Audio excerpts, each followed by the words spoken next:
sinners are doing everything in their power to provide a safety net for their life.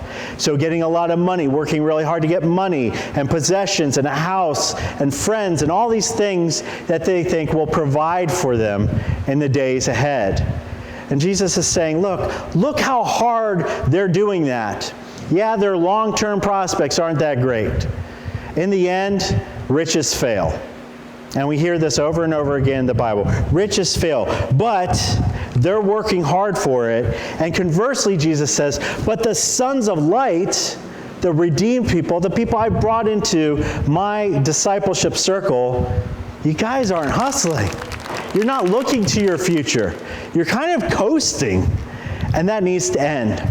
And so he's talking to them. He wants them to start thinking about their future and to start working as hard, if not harder, than the sons of the world. And so, likewise, as the dishonest manager is trying to think, who would provide for me? He started to look for friends who had dwellings, people who would open their door and let him in. And so Jesus said, listen, you need to be like that, but instead of looking for people, you need to look for normal people. You need to look for people with eternal dwellings. I think that's the phrase that helped me start to understand this passage. Friends with eternal dwellings.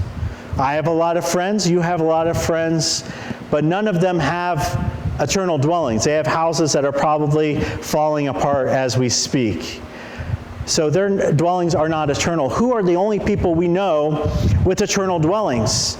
The Father, the Son, and the Spirit. Jesus is saying, be like this manager, hustle for your future, but don't look for people to provide for you. Look for those who can provide an eternal dwelling. That's who you need to be working for. That's who you need to be investing your time and your passion and your possessions into. You have those friends, and you can depend on them for your future. So instead of investing our own resources now to do nothing but provide a safety net for our own skin, we should be looking to provide an eternal safety net, to invest those resources into an eternal friendship. When we are generous, when we are Christ-centered with our hospitality, with our finances, with our lifestyle, what we are doing in those moments when we give is strengthening our eternal friendship. And I think a lot of times Christians, we still have a hard time thinking of God as not just our Lord, as our King, which is the right thing to do, but also as our friend. But He is our friend. And as a friend, He wants to provide for you. He wants to give you things to help you, not just in this world, but in the world to come. So are we investing into that friendship?